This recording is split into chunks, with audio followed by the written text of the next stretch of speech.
everyone, welcome to this edition of The Take. I'm your host as always, Kendra Dix here. Glad you can join us here on The Take on this Thursday, December 15th, 2022.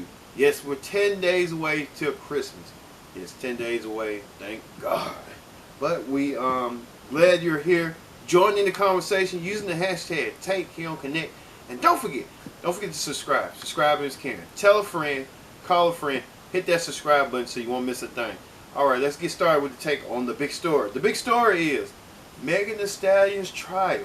Yes, Megan Thee Stallion and Tory Lanez are in trial right now. We know the whole scheme of things. If you recall, 2 years ago, Megan and Tory were in a car and Megan got shot. A lot of people speculate who shot Megan in her foot. People point the blame at Tory. Well, the case had intensified. Megan Thee Stallion was on the stand and she said some things that a lot of people are still talking about. Let's get a little snippet from our friends at Preston on what's going on. Beat this case. He is going to face jail time, up to 22 years in prison for that matter, and he will be deported back to Canada. Now, if this case does not go in Megan's favor, her career will not only be in jeopardy, but also her reputation will be ruined. So the stakes are high for them both, and it's really important to get to the bottom of what happened the night of the shooting. Now, yesterday was the first day of trial, and both Megan and Tory's teams came forth and they gave their opening statements. Now, the prosecutor representing Megan gave their opening statements, which was pretty scathing. This is what the Deputy DA Alex Bott said. Their argument escalated when Megan called Tory's music trash. Tory got mad and told Megan to dance B and shot her. And Kelsey tried to help Megan, but Tory followed her and punched her. After that happened, Tory told Megan and Kelsey to get in the car, and Kelsey texted Megan's security guard, Justin, and told him that Tory shot Meg. And the prosecutors played an audio of Tory calling Kelsey and apologizing to her. Also, they said Tory apologized to Megan and her security guard via text message. He did not specify what he was apologizing for, but obviously this was evidence that the prosecutors needed to paint the narrative that Tory was apologizing for allegedly shooting Megan. Also, they're using Kelsey's text message to the security guard as evidence as well. Not only that, gun residue was found on both Kelsey and Tory's hands, and they said the reason why the gun residue might have been on Kelsey's hands is because she was standing near Tory when the gun went off and Tory put his hands on her. So that was the opening statement that the prosecutors gave. Now, mind you, all of this has to be proven in court, but they started off very strong with that argument. As you saw right there, Pressa broke down what had happened and what she thought about the whole Megan Thee Stallion situation. Even with Tory Lanez's situation, he's being mum about it. But now, the key witness, Kelsey, Megan's former best friend, she could be the one to turn the tide. Kelsey didn't hold back. Kelsey saying that Megan was the one that told her to pursue a relationship with Tory. And Megan got jealous. Megan, it just went from left. It just went from right to left. It just, everything is still continuing coming out of this trial. We'll keep an update on it. Probably continue coverage on now and probably on the Take 2. So we'll continue on with that. So join us with more continued coverage on Megan Thee Stallion's trial. This gets more messy and messier day by day. I'm telling you. Alright, in other celebrity news, Brittany Griner has been released from Russian prison. Yes, we know we took a break. Brittany Griner been released from a Russian prison. Hopefully, like I said, with Brittany Griner, she learns a lesson and not do that again. She was traded by a dealer of arms from Russia. Now Russia got him back, and they saying he might redo the same thing he been doing. Why are we doing this? Real. Why? But I get it, but at the same time, hey, it was another dude over there. He got charged for espionage, so there's a lot going on in this world that we don't know. Plus, too, Celine Dion announced that she has been diagnosed with a neurologic disorder called SPF syndrome. So our prayers go to Celine Dion as well, where what she's going through. And, hopefully she can fight this. We know it's incurable, but hopefully she can stay strong. All right, in celebrity news, we are learning the passing of Steppin' Twitch boss. Yes, Twitch from the Ellen DeGeneres Show, who danced his way to America's hearts, millions of people's hearts. Twitch. When I got the news, I was shocked, stunned. I was like, are you kidding me? Is this for real? TMZ had reported his passing. We here at the tape wish send our condolences to Twitch's family at this time. This is a difficult time. This is a grieving time. We hope Twitch, what's going on with him. Alright, on talk shows this week, former Tonight Show host Jay Leno sat down with the Today Show and he talked about the scary details about his serious injury that burnt his face from a garage fire. Take a look.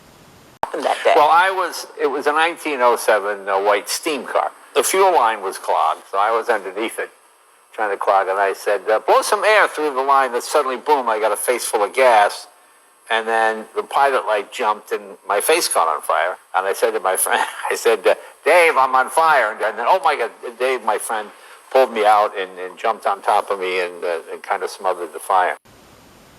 Yes, Jay Leno putting on stops. Glad he's feeling better and he's feeling cheerful. That's a good name about Jay Leno. Jay Leno can turn a negative into a positive. And hopefully with Jay Leno get back to business. He want to do comedy, so that's still good. Still keeping himself relevant.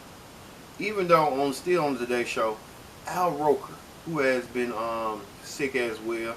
Al Roker missed out on the Thanksgiving parade traditions. But the Today Show decided to bring the Christmas spirit to Al Roker with this. And I think there's someone here for you.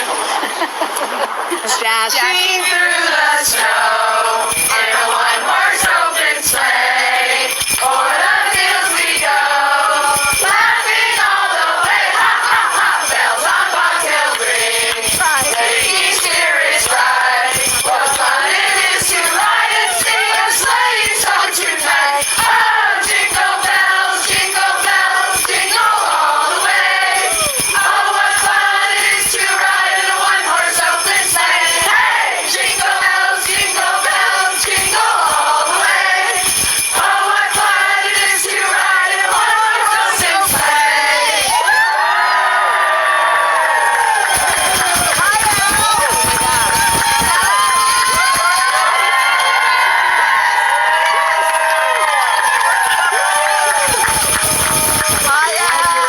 I love you, Al. It's impressive you did that without a prompter. You just more than I just want to thank you all.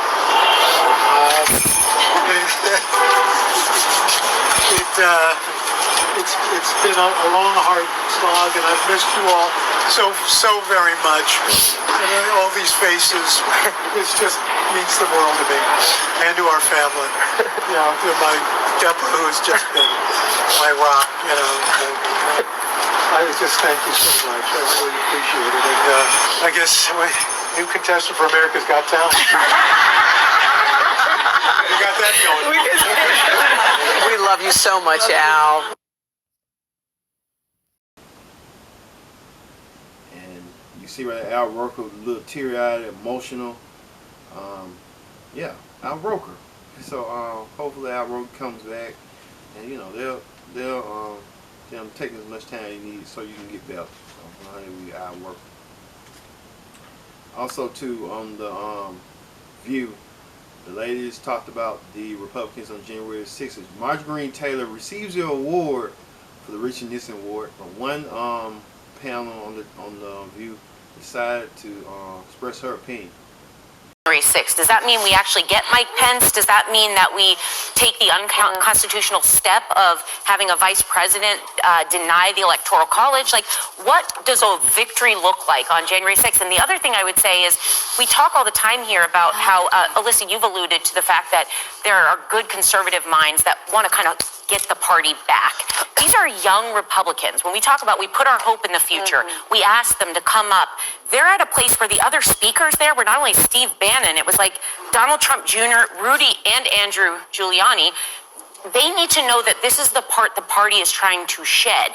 They are walking away, and Marjorie Taylor Greene was there to get the Richard M. Nixon Award. Maybe don't name an award after one of the most disgraced presidents. But that's concerning that this is the up-and-comer Republican. It's the largest young Republicans club in this country. Someone needs to kind of, maybe a grown-up needs to walk in and say, okay, let's sit down and rehash this.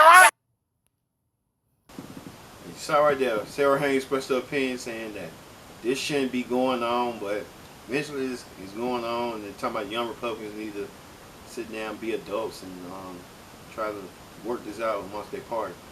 The Republican Party is just so mixed of people, you just don't know who got the agenda right now and how it's kind of screwed up. As like, you know how they be. Alright, we'll be back with more Take. Stay tuned. Don't go nowhere. This is The Take here on Connect TV. Welcome back to The Take. I'm your host as always, Kenny Dix here. Glad you can join us here on The Take on this Thursday, December 15, 2022. Yes, we're merely 10 days away from Christmas, and we thank you for watching this edition of The Take. Join in the conversation using the hashtag Take here on Connect. And don't forget to subscribe. Subscribe, Mr. Ken. Tell a friend, call a friend, hit that subscribe button so you won't miss a thing here on The Take. Alright, on the political rundown this week, President Joe Biden signed into law a bill for same-sex and interracial couples and married couples as well to protect them as, I guess, the Equal Marriage Act. Let's look back at the historic bill right now.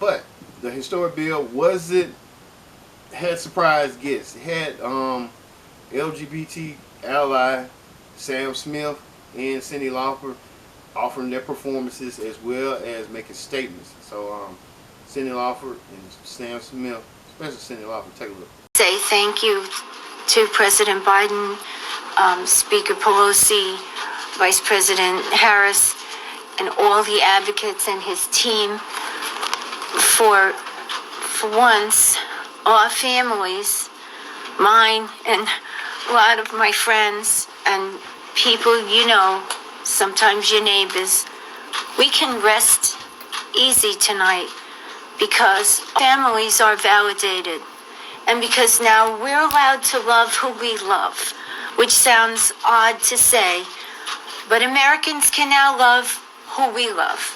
And bless Joe Biden and all the people that worked on this for allowing people not to worry and their children not to worry about their future. Thank you. Cyndi Lauper being a equalist or something, a feminist. The girls that want to have fun now. She's trying to tell folks that same-sex couples and marriage partners and interracial couples that telling the world that it's okay. And the world's getting along, it's getting there, but it's gonna take some time. So how that's gonna be coming forward with that. And on our viral video of the week, this is the most absurd stuff right here. A KFC customer does this. A KFC employee because they were out of corn. It happened at the location on Del Mar and Kings Highway at 6:30 last night. Police say the customer was in the drive-thru when he was told they were out of corn. That's when the man started making threats, pulled up to the window with a gun. The employee was shot in the stomach and is right now in the hospital in critical condition. Yeah, it was something unexpected. You shot the place up because they ran out of corn. I tell you, this world right here, you shooting up places because you ain't got no corn. All right, where you couldn't, if they didn't have no corn, go to the grocery store, get some corn. You didn't have to shoot up because they ran out of corn. If they ran out of corn, fine. That's like if Chick-fil-A said they ran out of chicken. Which they sometimes do, sometimes they don't, but it happens. But, you know, a lot of people, I mean, they just missed the mark. So hey, hopefully that person getting some help and getting the help they need. Anyway, thank you all for watching this edition of the Tape. We won't be back next week because it's Christmas week. Well, we may. We depend on it. So join us again next week for another edition of the Tape.